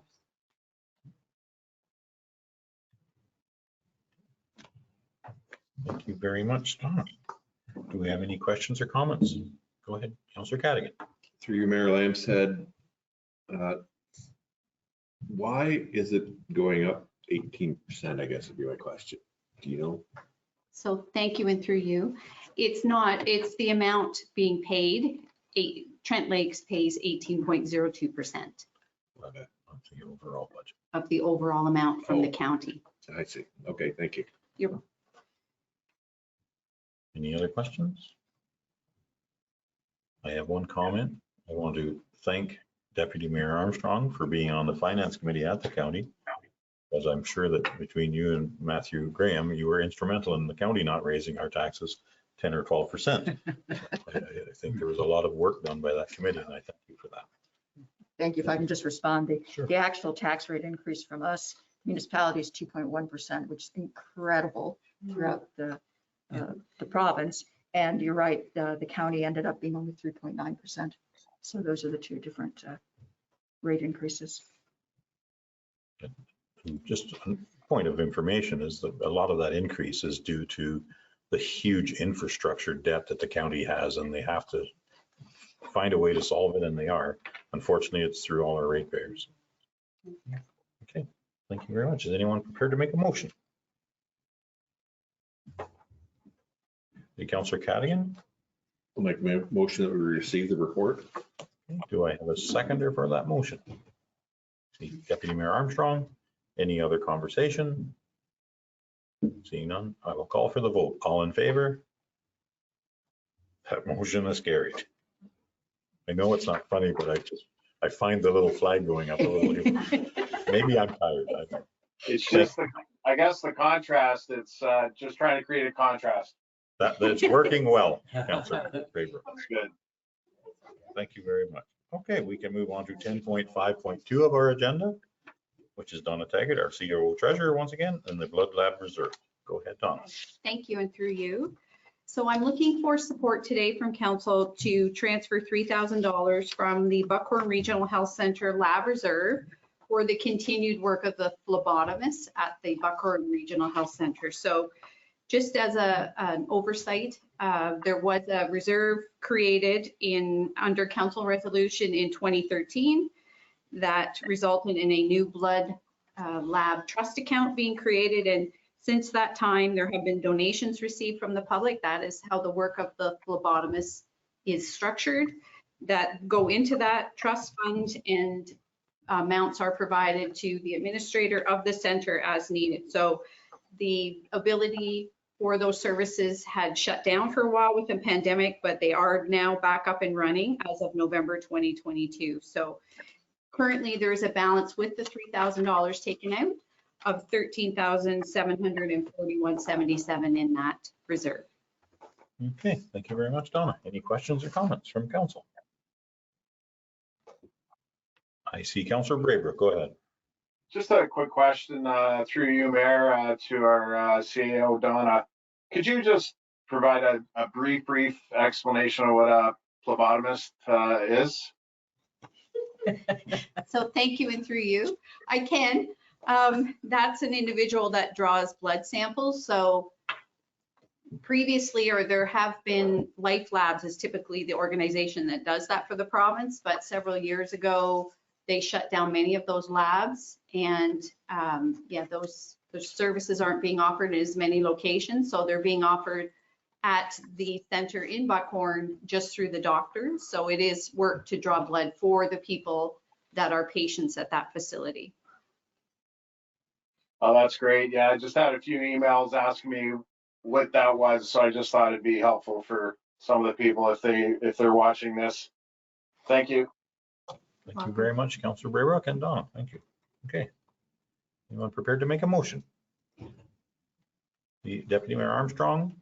I'll make the motion to receive the report and direct the CAO to transfer $3,000 from the Buckhorn Regional Health Center Blood Lab Reserve for the continued work of the phlebotomist. And I see Councillor Braybrook for a seconder for that motion. Any other conversation? I'm seeing none. I will call for the vote. All in favor? That motion has carried. Thank you very much. Okay, we can move on to item 10.6 of our agenda, which is administration.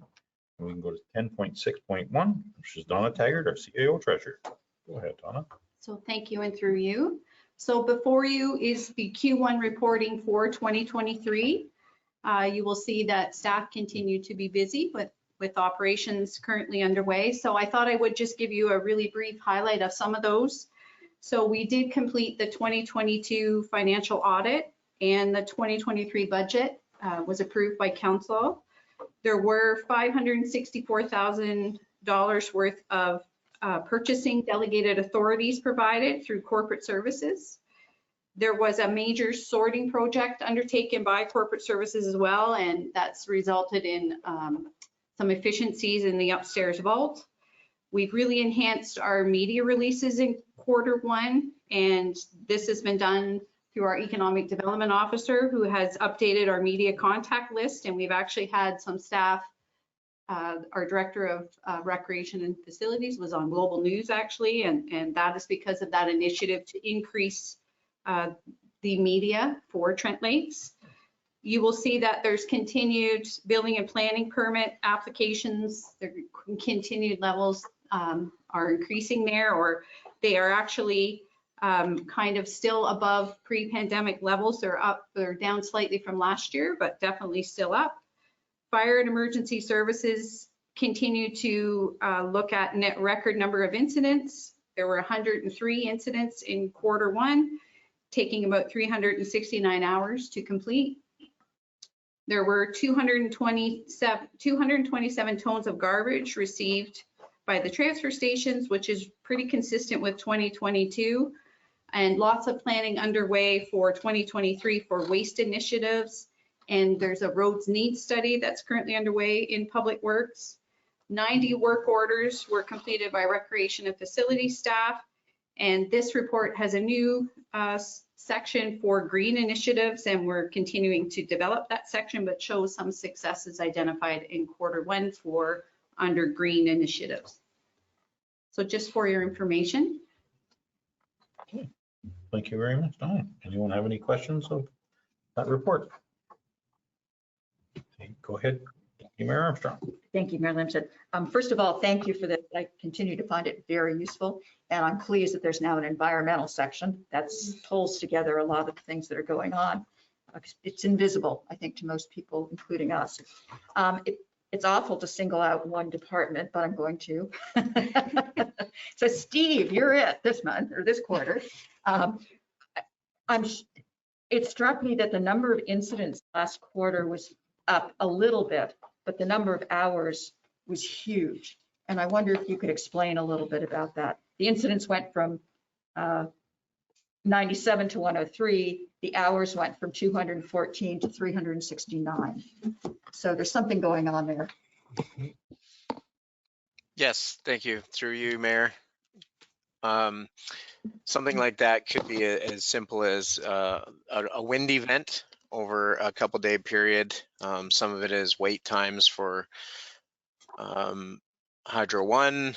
Some of it could be motor vehicle collisions waiting for police to arrive. It could be a severe type of motor vehicle incident where we have to remain on scene because of a road closure, stuff like that. So it's more of a longer duration type call, and we did have a couple fires in there as well. Great, thank you, appreciate that. Thank you. Any other questions about the Q1 report? I'm seeing no hands. Anyone prepared to make a motion?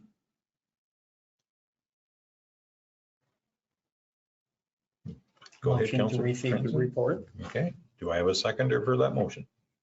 I see Councillor Cadigan for a seconder. Any other conversation? I'm seeing none. I will call for the vote. All in favor? That motion is carried. Thank you. Okay, now we can move on to 10.6.2 of our agenda, which is Bianca Dragicevic, our Deputy Clerk, for our volunteer policy update. Go ahead, Bianca.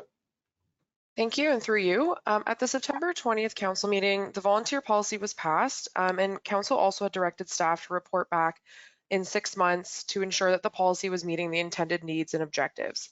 So this policy and all its requirements has been sent along with the documents to the halls and the rinks, which are the volunteers that are impacted by this policy.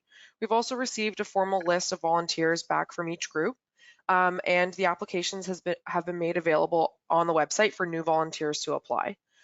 Staff at this time have not been made aware of any concerns with the policy or whether there has been a decline in volunteers wanting to join the halls or the rinks. But in addition to that, at this time, no applications have been received either from the volunteer groups or online. Staff are continuing to monitor the policy and applications as the next phase of the policy is rolled out, which is the training. Further, staff are continuing to keep open communication with the volunteers to ensure that if there are any concerns or if any opportunities come up, that we address them at that time. Thank you. Okay, thank you very much, Bianca. Anyone have any questions of Bianca? I'm seeing none. Would anyone be prepared to make a motion? I see Councillor Braybrook. Make a motion that we receive the report. Okay, do I have a seconder for that motion? See Deputy Mayor Armstrong for a seconder. Any other conversation? I'm seeing no hands. I will call for a vote. All in favor? That motion has carried. Thank you very much, Bianca and Phil. Okay, we can move on to 10.7 of our agenda, which is corporate services. Excuse me. We can go to 10.7.1. Jesse Clark, our Director of Corporate Services and Clerk. Could you speak to this item? Thank you. Through you, Mayor Lambshead. This report outlines council expenses submitted for the month of March, as well as submissions for January and February for council's review and approval. Okay, any questions or comments from council? Go ahead. Motion to receive. Councilor Franklin for a motion. Do I have a seconder for that motion? Councilor Cadigan, I see, for a seconder. Any conversation? I'm seeing none. I will call for the vote. All in favor? That motion has carried. Thank you very much. And we can go on to 10.7.2 of our agenda, which is Jesse Clark, our Director of Corporate Services and Clerk. Can you speak to this item? Thank you. Through you, Mayor Lambshead, at the March 7th, 2023 meeting of council, council directed staff to connect with the Township of Selwyn, the Township of North Kawartha, and Curve Lake First Nation to discuss joint council meetings. So staff met with members of the municipalities to discuss ideas and develop a proposal for joint council meetings and agreed on an annual meeting between the four councils. The purpose would be to bring forward specific items where feedback and collaboration between the councils would be beneficial, as well as to provide community updates. It's proposed that the joint council meetings will be held annually on the fourth Thursday in September at 9 a.m. As the municipality of Trent Lakes initiated the reinstatement of these meetings, it was recommended that Trent Lakes be the host municipality for the 2023 meeting to be held Thursday, September 28th, 2023 at 9 a.m. at the Lakehurst Hall. Staff are recommending that council schedule a special meeting of council for Thursday, September 28th at 9 a.m. to host the meeting. Thank you very much, Jesse Clark. Any comments or questions about that report? Go ahead, Councillor Franzen. Just a question about the attendance. Are we going to send 2 members of council, or are we going to send our whole council to that meeting?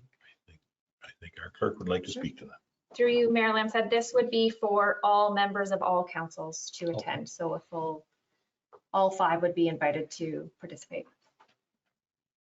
It will be logistically difficult at times, but we would like to have a quorum because it's actually going to be a public meeting. So. Okay, thank you very much for the question. Any other questions? I'm seeing none. Anyone prepared to make a motion? See, I make a motion to support. Do I have a seconder for that motion to support? Seeing Councillor Braybrook for a seconder. Any other conversation? I'm just going to make a point that this is time to get done. We've been a few years of not doing this, and I think it's important that we have a good relationship with our surrounding municipalities and our Curve Lake First Nation. I will call for the vote. All in favor? That motion has carried. Thank you very much. Okay, we can move on to 10.7.3 of our agenda. Once again, our Jesse Clark, our Director of Corporate Services and Clerk. Go ahead, Jesse, if you would like to speak to this file. Thank you. Through you, Mayor Lambshead. Following the direction from council at the April 5th, 2022 meeting, Harold Drew has completed the offer of purchase and now owns the entirety of the lands shown as parts 2, 3, and 4. In exchange for the municipality selling a portion of the open road allowance shown as part 1, Harold will relinquish back to the municipality the lands shown as part 3 and 4 in order to maintain public access to the water. Notice was provided in accordance with the disposal of real property policy, and to date, no comments from neighboring property owners or the public have been received. Staff are requesting that council receive the report, declare a portion of the unopened road allowance as surplus, authorize the stop up and closure of the road allowance, authorize the sale to the adjacent landowner, Harold Drew, and authorize the mayor and clerk to execute any documents necessary to effect the sale of the property. Okay, thank you very much, Jesse Clark. Anyone have a comment or a question? I'm seeing no hands. Would anyone be prepared to make a motion? Go ahead, Deputy Mayor Armstrong. I will make the motion as written. I won't read it because it's quite lengthy. Okay. Do I have a seconder for that motion to approve as recommended? I see Councillor Franzen for a seconder. Oh, any other conversation? I will call for the vote. All in favor? That motion is carried. My apologies, Councillor Braybrook, I did not see you waving.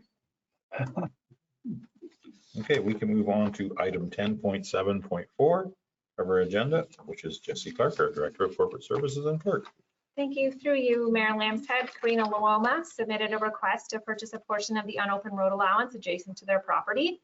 The current unopened road allowance is occupied by a portion of their dwelling, which they are intending to lift and remove the deck. While this unopened road allowance does lead to water, this proposal is only to sell a portion of the unopened road allowance in order to maintain an access point to the water. The proposed new property line was not able to meet the required 12-meter setback without inhibiting public access to the lake. Therefore, planning staff recommend that prior to the closing of the sale of the unopened road allowance, a minor variance would be required to recognize the deficient setbacks to the unopened road allowance and the high water mark. Staff are recommending the council receive the report, support the application to purchase an unopened road allowance subject to an approved minor variance and the purchase of the shoreline road allowance, and direct staff to proceed with the application process and advise the applicant they will be responsible for all costs. Okay, thank you very much, Jessie Clark. Anyone have any comments or questions? I'm seeing none. Would anyone be prepared to make a motion? See Councillor Cadigan. I'll make a motion. We support staff recommendation. Approve this sale. Okay, I have a motion to approve. Do I have a seconder? I'm going to wait one more second. Do I have a seconder? I see Councillor Braybrook for a seconder. Any conversation? I'm seeing none. I will call for the vote. All in favor? All in favor? That motion has carried. Okay, thank you very much. We can move on to item 11 of our agenda, which is correspondence for information. We can receive them all at one time, but I believe 11.5, Deputy Mayor Armstrong would like to pull from that, so we could receive 11.1 to 4 and 11.6 to 11.8. Yes, go ahead. Sorry, if the intention is just to discuss 11.5, we can still receive them all for information and discuss it separately unless there's a separate motion required for 11.5. Oh, okay. Councillor Franzen. I'd like to take out 11.3 just for a comment. Okay. So we can receive all the other ones for information, and then we'll take 11.3 out. You can have a comment, unless you want to receive it for information as well. I do want to receive it with a comment. Okay, so we could do that with one motion probably. Yep. So do I have a motion to receive all the information items? Deputy Mayor Armstrong, and then seconder is Councillor Franzen. Now we can have our conversation. Go ahead, Councillor Franzen, about Lakehurst Hall. Yeah, it's really nice to see the minutes from our hall boards. I wish we'd get more of them on our council agendas so that we're informed of what's happening at our community centers. Yeah, thank you very much for that. Councillor Braybrook, thank you for that as well, because you were on that hall board. And we have item 11.5. Deputy Mayor Armstrong, would you like to speak to that? I would, thank you, Mayor Lambshead. The letter advises our municipality, as well as several others in the county, that Peterborough Public Health is no longer going to manage the septic inspection program. They're giving us quite a bit of time, so that is not until November of 2024. But I just pull it out because I already know that staff is working on a replacement program. So it's not that we need to direct them to do anything, but obviously council will be eager to stay on top of this and hear about any proposals as they come forward. And I also brought this up at county and suggested that the CAOs in their meeting, one of their meetings, discuss whether it's feasible or advisable to look at some sort of a joint solution. May not be at all, but I just wanted to make sure they looked at that as a possibility. Go ahead, Donna. Thank you, and through you, I can advise that it is on the agenda for a meeting on Thursday. Good. Thank you very much, Donna, for that information. Okay, that I will call now, is there any other conversation? I'm seeing none. I will call for the vote. All in favor? That motion has carried. We have received all our information items. Okay, we can move on to item 12 of our agenda, which is correspondence for action. And we have the Kawartha Region Conservation Authority. Would anyone like to speak to that, or? I'll speak to it very briefly. Go ahead, Councilor Trent. I believe it was the mayor of City of the Kawartha Lakes was representing the coalition. He doesn't have time to do it. So they're asking somebody else to be nominated in his stead. Okay. And I'll make a motion in support. Okay. Do we have a seconder for that motion to support having someone else nominated? I see Councilor Cadigan. Any other conversation? I will call for a vote. All in favor? That motion has carried. Thank you very much. We can move on to 12.2 of our agenda, which is the Township of Mulmer support resolution regarding Bill 5, Stopping Harassment and Abuse by Local Leaders Act. Anyone like to speak to that? Or make a motion? See Councilor Cadigan for a motion. I'll move that we receive this for information. Okay. Do I have a seconder for that motion? See Deputy Mayor Armstrong for a seconder. Any other conversation? Seeing no hands, I will call for a vote. All in favor? That motion has carried. Okay, we can move on to item 13 of our agenda, which is bylaws. And I think Jesse Clark, you will introduce the memorandum agenda of bylaws. Thank you. Through you, Mayor Lambshead, there are two bylaws on today's agenda that didn't have an associated public meeting or staff report. The first is bylaw B 2023-35 to stop up, close, and sell parts of the original Shore Road allowance for Series 36. And bylaw B 2023-36 is the bylaw to appoint Bianca Dragicevic as deputy clerk. Okay, thank you very much. Now we can do all these bylaws in one motion, or we can do them individually. Anyone care to make a motion either way? Go I'll ahead. make a motion to accept them all at once. Okay. Councilor Franzen made a motion. Do I have a seconder for that motion? Oh, I see the yellow flag. Thank you. The seconder will be Councilor Braybrook. Any other conversation? Seeing none, I will call for the vote. All in favor? That motion is carried. And congratulations to Bianca Dragicevic for being our deputy clerk. Okay, we can move on to item 14, which is business arising out of a previous meeting. If anyone has any business out of a previous meeting? I'm seeing none. Any notice of motion? I'm seeing none. We have any information items? I think Councilor Franzen, go ahead. Yeah, thank you very much, Mayor. This is to do with the Minden Hospital that Halliburton Highlands Health Services Board has announced that there's a permanent closure to the emergency department of the Minden Hospital June 1st. Minden Hospital serves more than Halliburton County. Their decisions impact a large portion of Trent Lakes and the City of the Kawartha Lakes. I was on their website earlier and read their announcement. There was no mention of anything but Halliburton County. Without this facility, I would not be here today. I recommend that staff prepare a letter to inform the Minister of Health and Long-Term Care on our concerns and the impact this closure would have on our residents. I would also like to thank Pam Hickey. She distributed petitions to our office here and Buckhorn area businesses, and I believe to Flynn's Corner as well. Okay. Thank you for that update. I think that was a motion as well. Do I have a second? Yes, go ahead. Jesse. Through you, Mayor Lambshead, there's no motions permitted during the information items. Perhaps I could work with Councillor Franzen to prepare a notice of motion for the next meeting. That would be too late. The hospital is closing on June 1st. The next meeting is May 16th. I know, but that's too tight of a window. That's only 2 weeks before. There would be no decision made unless we get something to the minister almost immediately.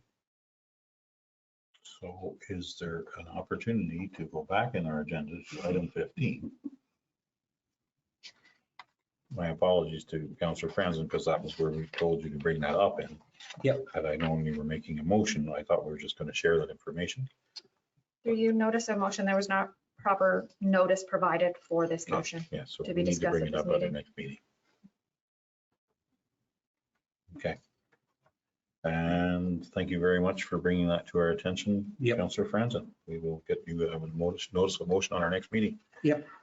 And I would like to bring up the Minister Tabolo announced this morning that there was $1.1 million for a 12-bed detox and rehabilitation center to be put in Peterborough. The location is kept secret for the moment, but they do have a location pretty much picked out. And it's going to be a fantastic thing for some people in Peterborough, and Trent Lakes and all of our community are allowed to use that if we have someone that is in need of detox or rehabilitation. It's Dave Smith, our MPP, said it's more like a buffet of opportunities. You can go there for whatever you need, and you can take on continuing help to help with your rehabilitation. So I think it's a very good thing for our entire communities. I thank Mr. Tabolo and our MPP, David Smith, for that. Okay, we can move on to items. Yes, go ahead.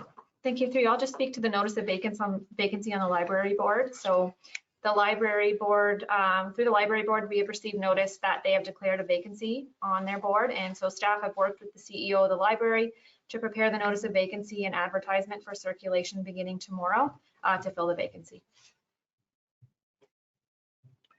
Okay, thank you very much. There was going to get on to 16.1 of our agenda.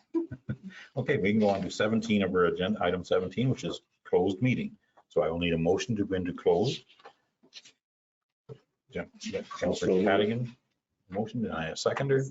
Councillor Franzen, we are going to go into closed for the Ontario Municipal Act, section 239(2), to discuss personal matters about an identifiable individual, including municipal or local board employees, contracted persons, and E, which is litigation or potential litigation, including matters before administrative tribunals affecting the municipality or local boards, which is Dudney official OLT appeal. That's why we're going into it. I will call for a vote. All in favor?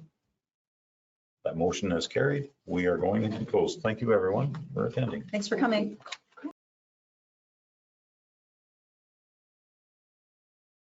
Okay, I will entertain a motion to rise from closed session, which is 17.2 of our agenda. Anyone prepared to make that motion? I see Councillor Franzen for a mover, and I see Councillor Cadigan for a seconder. I will call for the vote. All in favor? That motion has carried. We are back in our regular meeting. Item 18, which is business arising out of our closed minutes. Can we adopt the minutes? We need a motion to adopt the minutes.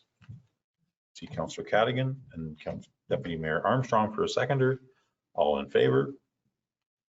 The motion has carried. The minutes are adopted. We can go on to item 19 of our agenda, which is the adoption of the confirming bylaw, which 19.1, which is the confirming bylaw. We have a motion to adopt the confirming bylaw.